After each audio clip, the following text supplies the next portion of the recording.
नमस्कार दोस्तों, हम लेकर आ चुके हैं आप लोगों के लिए 20 मिनट में 50 शाम की बड़ी और ताज़ा खबरें बताएंगे। दोस्तों, आखिरकार कैसे हमास ने इजराइल के कई सैनिकों को कर दिया ढेर, उड़ा डाले टैंक। बताएंगे आखिरकार क्यों ईवीएम में हुआ दोस्तों बड़े पैमाने पर घोटाला। कमलनाथ ने कर दिया ऐलान, ईवीएम की चोरी पर लेंगे दिल्ली में एक्शन। आखिरकार कैसे दोस्तों इजरायली सैनिकों को बंधक बना रखा है हमास ने, ये पहली बार किया खुलासा।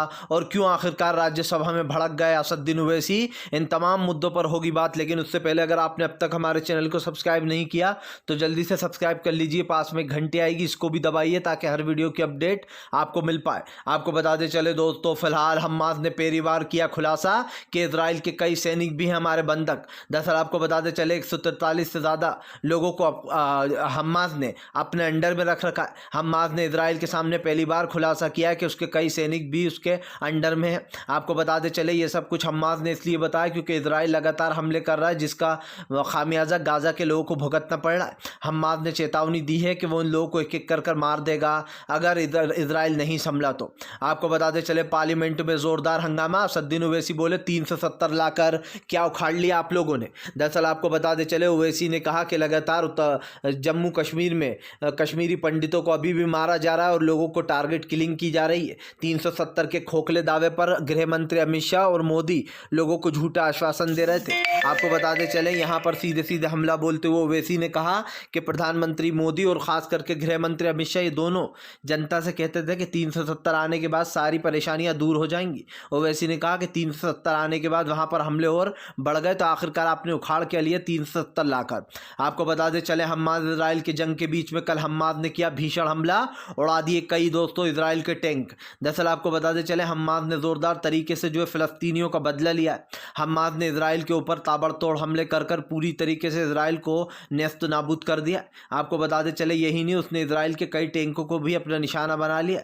हमास का ये एटीट्यूड देखकर, हमास का ये आइडिया देखकर इजराइल के परखच्चे उड़ गए। इजराइल ने कभी सोचा भी नहीं था कि हमास इतना भयंकर हमला कर सकता है। आपको बताते चले हमास ने कई इजराइल के लड़ाकों को भी ढेर किया और उसके टैंकों के परखच्चे उड़ा दिए, जिससे एक बात तो साबित हो जाती है कि हमास फिलिस्तीन की लड़ाई पूरे जोश और होश से लड़ रहा है। प्रधानमंत्री नरेंद्र मोदी के ऊपर भड़के फारूक अब्दुल्ला बोले गृह मंत्री अमित शाह सिर्फ नेहरू के नाम को बदनाम करना जानते और कुछ नहीं। दरअसल दोस्तों आपको बताते चले फिर गृह मंत्री अमित शाह ने अपना वही पुराना रागर आपना शुरू कर दिया कि नेहरू की वजह से दूसरा पाक बना। जबकि दोस्तों उस वक्त इस फैसले में आपको बता दें सरदार पटेल और भी जो बड़े बड़े दिग्गज लोग थे वो इसमें शामिल थे दोस्तों। लेकिन आपको बताते चले हमेशा नेहरू पर इल्ज़ाम लगाती है बीजेपी, क्योंकि उन्हें पता है कि नेहरू यानी गांधी परिवार, और गांधी परिवार को कैसे बदनाम किया जाए, राहुल गांधी को आगे बढ़ने से कैसे रोका जाए, ये सारी चीज़ें गृह मंत्री अमित शाह काफ़ी अच्छे से जानते हैं। भाई जाहिर सी बात है, अच्छी खासी उनकी उम्र हो गई है, थोड़े दिन और राजनीति में गृह मंत्री अमित शाह। लेकिन आप समझिए गृह मंत्री अमित शाह के बोल कहीं ना कहीं साफ बताते हैं कि नेहरू समाज को खास करके गांधी परिवार के ऊपर निशाना साधना उनकी आदत बन चुका है। और ये हम नहीं कहना, ये फारूक अब्दुल्ला ने लगाया इल्ज़ाम कि बीजेपी जानबूझकर उनका एक ही मोटिव रहता है कि नेहरू को कैसे बदनाम किया जाए। एक बार फिर से आपको बताते चले चुनाव गड़बड़ी के मिल गए सबूत, ईवीएम को लेकर फंस गई बुरी तरीके से बीजेपी। दरअसल आपको बताते चले ईवीएम घोटाले में बीजेपी के खिलाफ बड़े सबूत मिले। दरअसल आपको बताते चले 30 से 35 बताई जा रही हैं 100 ऐसी ईवीएम है जिसको दोस्तों यूज़ ही नहीं किया गया है। मतलब उनकी जो चार्जिंग थी वो 99% रही, जबकि ये मुमकिन नहीं है। अगर कोई ईवीएम यूज़ होती है, उसमें चुनाव में वोट डाला जाता है तो उन ईवीएम की चार्जिंग भी ख़त्म होती है, ये तो आप भी जानते। लेकिन आपको बताते चलें कमलनाथ ने इल्ज़ाम लगाया कि या तो उन ईवीएम के साथ छेड़खानी की गई है या उनको बदल दिया गया है, क्योंकि आपको बताते चले उन ईवीएम की चार्जिंग वोट डलने के बावजूद भी 99% थी। अब आप समझ सकते हैं कि अगर कोई चीज़ हमने चार्ज की, मान लीजिए हमने मोबाइल चार्ज किया, हम उस मोबाइल को चलाए जा रहे हैं, तो क्या दोस्तों ये संभव है कि हमारे मोबाइल की बैटरी ना 100% ही रहेगी? ये संभव नहीं है। कुछ भी आप चीज़ चार्ज करेंगे तो उसकी चार्जिंग उठती ही है। ऐसे ही अब सवाल उठ रहा है कि आखिरकार जब ईवीएम यूज़ करी लोगों ने, उससे वोट डाले, तो फिर 99% उसमें बैटरी वापस उसी वक्त कैसे है? तो ये सबूत कहीं ना कहीं कमलनाथ के लिए एक बड़ा हथियार बन सकता है। आपको बताते चले हमास इजराइल की जंग में हूती विद्रोही कूदे। हूती विद्रोहियों ने, अब आपको तो बताते चले, तमाम देशों को दे डाली चेतावनी।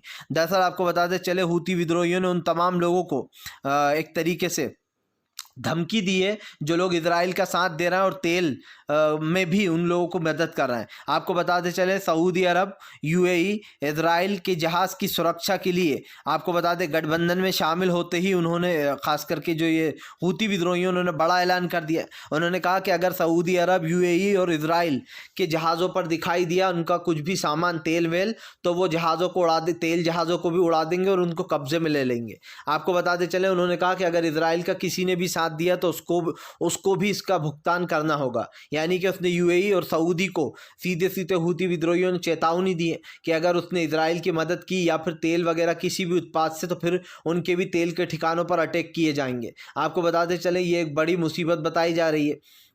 बताया जा रहा है कि अब पूरा मामला बिगड़ चुका है, क्योंकि जाहिर सी बात है हूती विद्रोहियों के आने के बाद ये मामला पूरी तरीके से गड़बड़ हो चुका है। आपको बताते चले अब कहीं ना कहीं बैकफुट पर नजर आएंगे यूएई और सऊदी अरब, क्योंकि बहुत दिनों से कहा जा रहा है कि भैया हम जो है ट्रेल वेल बंद कर देंगे उन लोगों का, लेकिन अब तक तो मुझे कुछ एक्शन दिखाई नहीं दिया। सीधी सी बात यह कि अगर इस चीज़ पर कुछ एक्शन लेना है तो जल्द से जल्द लेना होगा। यही कारण है जो अब इस सरकार के ऊपर उन्होंने खास कर हूती विद्रोहियों ने भड़ास निकाली है। आपको बताते चले फिलहाल भारतीय जनता पार्टी के ऊपर जमकर गरजे योगेंद्र यादव, बोले सिर्फ मोदी की झूठी हवा चलाना है, जबकि लोकसभा और राज्यसभा का कुछ आपस में लेना देना नहीं है। आपको बता दें योगेंद्र यादव ने कहा कि चलिए मैंने सोचा कि मैं, क्योंकि दोस्तों योगेंद्र यादव एक एनालिस्ट है जो कि ये एनालिस्ट करते हैं किस राज्य में कौन जीत रहा है, कितने वोट पड़ेंगे।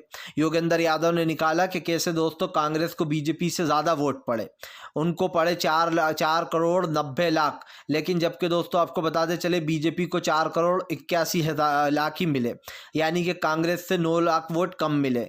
अब आप समझ सकते हैं दोस्तों कि कांग्रेस से इतने वोट कम मिले लेकिन फिर भी बीजेपी जीत गई। योगेंद्र यादव ने कहा कि ये बात सच है कि 3 राज्यों में बीजेपी जीती, और दोस्तों इसकी हवा भी पड़ती है, मतलब हवा भी बनती है कि अरे वाह 3 राज्यों में बीजेपी जीत गई, चलो हम तो इनको वोट दें कि नहीं। ऐसा बिल्कुल नहीं है। हाँ, हवा ज़रूर बनती है, लेकिन दोस्तों जो लोग कांग्रेस के वोटर थे उसने एक भी वोट अपना वेस्ट नहीं किया। बीजेपी को ज़्यादा प्रतिशत वोट मिल गया इसलिए वो जीत गई।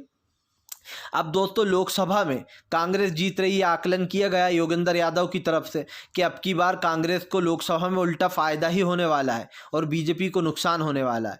क्योंकि दोस्तों आप समझिए बीजेपी 10 साल सत्ता में रही, उसने कुछ भी खास नहीं किया, और प्रधानमंत्री शायद खुद भी जानते हैं, क्योंकि इस देश के सबसे बड़े रणनीतिकार प्रशांत किशोर ने भी ये बात कह चुके हैं कि अगर कांग्रेस अगर मध्य प्रदेश, राजस्थान भी हार जाती है तो भी वो लोकसभा में जीत सकती है। प्रशांत किशोर ने कहा था कि सब जानते हैं, कि प्रधानमंत्री खुद भी जानते हैं, जो मीडिया से ये कहलवाते हैं कि अब तो हम ही आ रहा है, उन्हें खुद भी पता है कि लोकसभा और राज्यसभा का आपस में कुछ लेना देना नहीं है। लोकसभा के चुनाव अलग तरीके से होते हैं दोस्तों। और याद कीजिए जब 2014 में प्रधानमंत्री की सरकार बनी तब प्रधानमंत्री की सत्ता कहीं भी नहीं थी, सिर्फ लोकसभा में ही वो जीते थे, ना वो उत्तर प्रदेश में थे ना बिहार में थे, कहीं पर भी उनकी सरकार नहीं थी।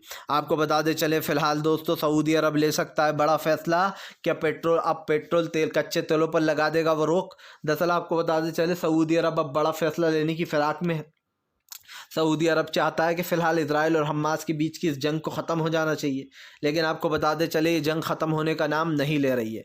मुझे एक चीज़ तो दिखाई दे रही है कि फ़िलहाल इस जंग के दौरान दोस्तों हमें जो एक चीज़ देखने को मिली वो क्या थी कि यहाँ पर लोगों ने जमकर मतलब इन चीज़ों पर बहसबाजियाँ की और सब ने बड़ी बड़ी बातें की कि अब तेल बंद हो जाएगा, सऊदी अरब जो है वो अब सबक सिखाएगा, लेकिन अब तक तो सऊदी अरब ने कुछ किया नहीं था। पर अब सवाल निकल कर सामने आ रहा है कि क्या वाकई में अब सऊदी अरब एक बड़ा फैसला उठाने जा रहा है क्या?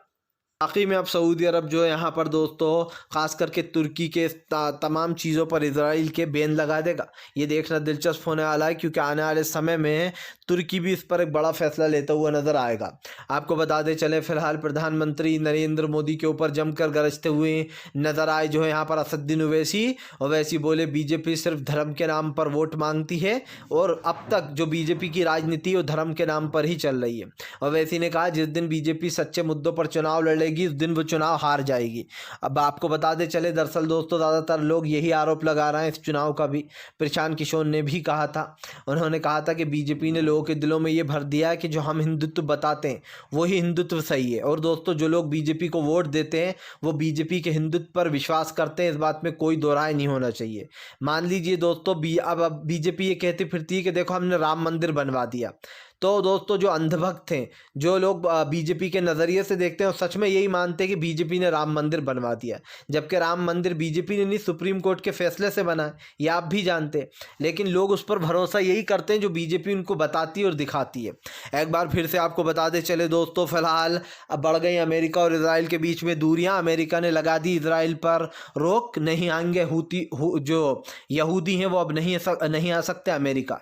दरअसल आपको बताते चले अब अमेरिका और इजराइल के बीच की खाई फिर से बढ़ गई है, क्योंकि अमेरिका ने दोस्तों यहूदियों पर बैन लगा दिया है। बताया जा रहा है यहूदी जो है वो अमेरिका जाकर हुड़दम मचा रहे हैं और जो है वहाँ पर अजीब गरीब चीज़ें कर रहे हैं, जिसको लेकर आपको बताते चले अब अमेरिका के जो प्रेसिडेंट है जो बाइडन, उन्होंने कहीं ना कहीं इस पर रोक लगा दी है और उन्होंने साफ कहा है कि फ़िलहाल अब यहूदियों को यहाँ नहीं आने दिया जाएगा।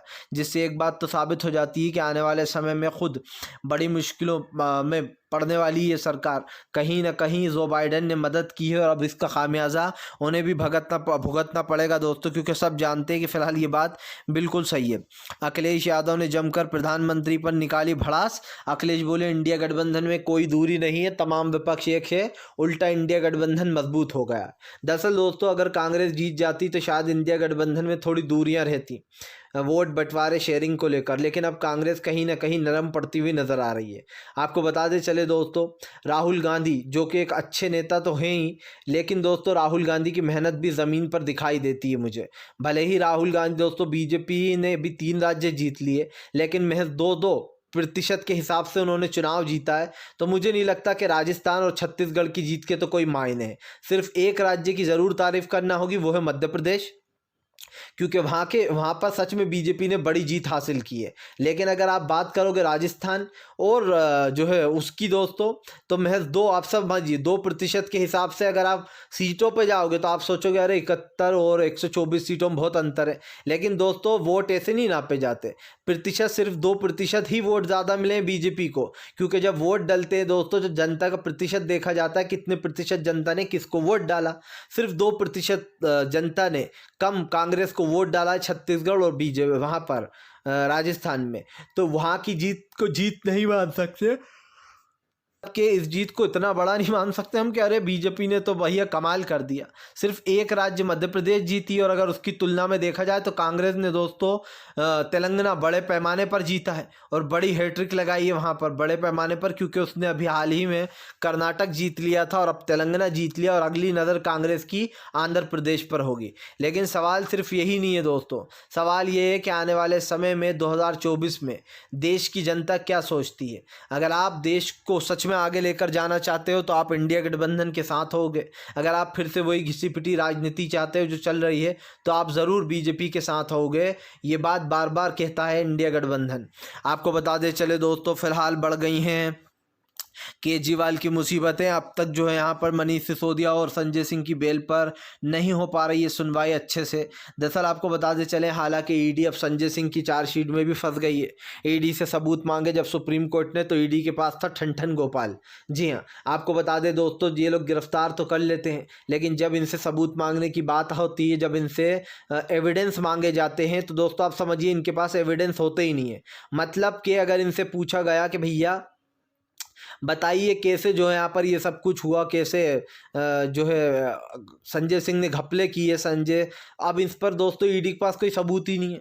तब आप समझ सकते हैं कि फ़िलहाल अगर इनके पास कुछ सबूत ही नहीं है तो फिर किस बेसिस पर उनको गिरफ्तार कर लिया जाता है। लेकिन मेरे पास एक चीज़ ज़रूर है दोस्तों, फ़िलहाल ये जो कुछ भी हो रहा है, जो चीज़ें भी हो रही हैं, इसको लेकर कहीं ना कहीं सरकारों में जो एक तानी चल रही है, उसमें एक चीज़ तो साफ हो जाती है कि फ़िलहाल आने वाले समय में काफ़ी कुछ बदलाव हमें देखने को मिलेंगे, क्योंकि आम आदमी पार्टी अब कमर कसकर इंडिया गठबंधन के साथ उतरती हुई नज़र आएगी, जहां पर कहीं ना कहीं केजरीवाल बीजेपी के ऊपर हमलावर है। आपको बता दें चले दोस्तों, वसुंधरा राजे के बिगड़े सुर राजे कर सकती हैं बीजेपी के साथ खेल।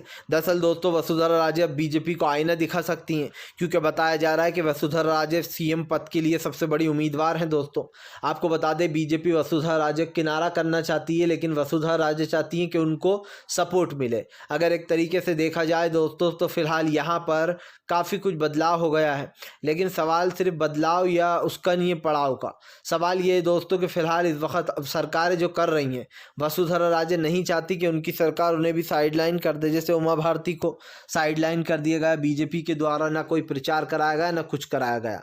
यही नहीं दोस्तों, ये सब कुछ और भी नेता ऐसे हैं जिनको बीजेपी जो है साइडलाइन करती चली जा रही है। अब वसुधा राजे का नंबर है, और दोस्तों अगर राजे ने बगावत नहीं की तो बीजेपी उनको अपने मन मुताबिक चलाने का काम करेगी। आपको बताता चलूँ दोस्तों, फिलहाल एक बार फिर से हमास और इजराइल की जंग में दोस्तों मचेगी तबाही, क्योंकि दोस्तों हमास के मास्टर स्ट्रोक से नहीं बच पाएगा इजराइल। दरअसल हमास और इजराइल के बीच की जंग दोस्तों अब एक नया मोड़ ले चुकी है, जहां पर हमास ने फैसला किया है कि वो इजराइल के तमाम जितने भी बंधक हैं उनको एक एक कर मार देगा अगर इजराइल दोस्तों इसी तरीके से गाज़ा के लोगों पर हमले करता रहा तो। दरअसल दोस्तों हमें एक चीज़ देखने को मिल रही है कि गाज़ा के मासूम लोगों पर अत्याचार किए जा रहा है, उन्हें एक के बाद एक मारा जा रहा है। इसी को लेकर कहीं ना कहीं ये लोग घिरे हुए हैं और इसको लेकर पूरी तरीके से चेतावनी भी दे दी गई है। आपको बताते चले अब ये मैटर काफ़ी ज़्यादा बढ़ चुका है और इसमें एक चीज़ तो साफ़ हो चुकी है कि फ़िलहाल आने वाले समय में इस चीज़ को आगे लेकर जाया जाएगा, लेकिन आपको बताते चलें फ़िलहाल काफ़ी कुछ बदलाव की ज़रूरत है और इसको लेकर वो गरजते हुए भी नज़र आए हैं हमास के लोग। हमास के लड़ाके दोस्तों तैयार हैं इजराइल को सबक सिखाने को, और इजराइल को सबक सिखाने का मतलब आप अच्छे से जानते हैं कि कहीं ना कहीं इजराइल का ख़ात्मा तय है। आपको बताते चले दोस्तों फ़िलहाल बदल गया, आखिरकार दोस्तों बदल गया जो है यहाँ पर संसद में विपक्ष का तेवर। संसद ने बीजेपी को जमकर घेरा। जी हाँ, आपको बताते चलें एक बार फिर से ट्रेन की सुविधाओं को लेकर इमरान प्रतापगढ़ी ने मोदी सरकार पर कसा तंज। कहा फिलहाल जिस तरीके से ट्रेन में मासूम लोगों को ठूसा जाता है उससे एक चीज़ साफ हो जाती है कि लोकल ट्रेनों की और बुलेट ट्रेनों की हालत एक ही हो चुकी है। दरअसल दोस्तों क्या आप इस बात को एक्सेप्ट कर सकते हैं कि फ़िलहाल अभी जो चीज़ें हो रही हैं उसको लेकर ये सरकार सक्षम है?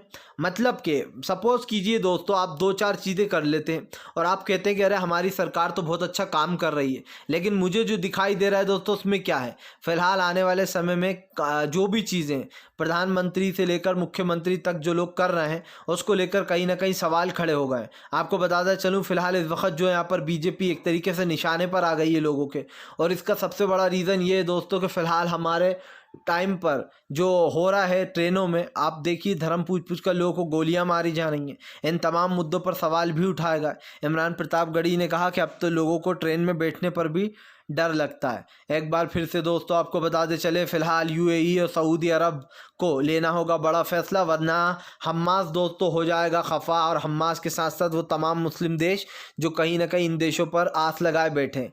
दरअसल दोस्तों तुर्की तो हमेशा खुलकर बुराइयां कर रहा है, लेकिन अब तक जो यहाँ पर हमें सऊदी अरब का और यूएई का कुछ समझ में नहीं आ रहा है।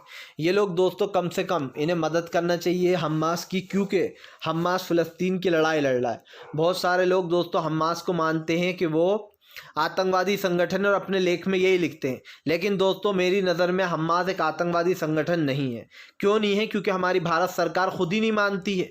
क्या प्रधानमंत्री ने, क्या हमारी भारत सरकार ने घोषित किया कि हमास एक आतंकवादी संगठन है? नहीं किया दोस्तों, लेकिन मीडिया अपने मन से कह रही है, कह रहे हैं हमास तो आतंकवादी संगठन है। मतलब एक संगठन फिलिस्तीनियों की जान बचा रहा है, उनकी मदद कर रहा है, वो आतंकवादी संगठन हो गया। तो फिर इजराइल तुम्हारी नज़र में अच्छा है जो बेचारे मासूम गाज़ा के लोगों को मारे जा रहा है, अस्पतालों पर हमले कर रहा है? शर्म आना चाहिए इस मीडिया को दोस्तों जो हमास को आतंकवादी बता रहे हैं, और इजराइल को कहीं ना कहीं आप समझिए अच्छे नाम से पुकारा जाता है। इन लोगों को तो इतनी भी शर्म नहीं है कि दोस्तों इजराइल के हमलों में वो छोटे छोटे मासूम बच्चे मारे जा रहा है। इनके भी अपने बच्चे होंगे दोस्तों, मैं लिख के देता हूँ, किसी का छोटे बच्चे होंगे, किसी के बड़े बच्चे होंगे। कल को ऊपर वाला ना करे कि इनके बच्चे को के साथ भी यही हो जाए, क्या तब भी दोस्तों इजराइल की तारीफ करेंगे और कहेंगे कि इजराइल ने तो सही कर रहा है, हमास ने गलत किया? मैं मानता हूं कि हमास ने जो पहला हमला किया था दोस्तों वो सही नहीं था, और उसने जो इजराइलियों की जान ले रहा है वो भी सही नहीं है। लेकिन दोस्तों हमें ये नहीं भूलना चाहिए कि हमास ये सब कुछ फिलिस्तीन के लिए कर रहा है, उसके मासूम लोगों के लिए कर रहा है। अगर आपको लगता है कि हमास एक आतंकवादी है तो आप इंसान नहीं हो, आप जानवर हो। इसलिए जानवर हो क्योंकि आप मासूम बच्चों को मरते हुए देख सकते हो, लेकिन अगर उसकी कोई लड़ाई लड़ रहा है इन बच्चों के लिए, उन महिलाओं के लिए, तो आप उसको आतंकवादी संगठन आप कह रहा हो, लेकिन भारत सरकार नहीं मानती कि हमास आतंकवादी है। फिलहाल दोस्तों वीडियो अच्छा लगे तो कृपया इसको लाइक करें, चैनल पर पहली बार आए सब्सक्राइब करें ताकि ऐसे वीडियो आपको आगे भी मिल जाए।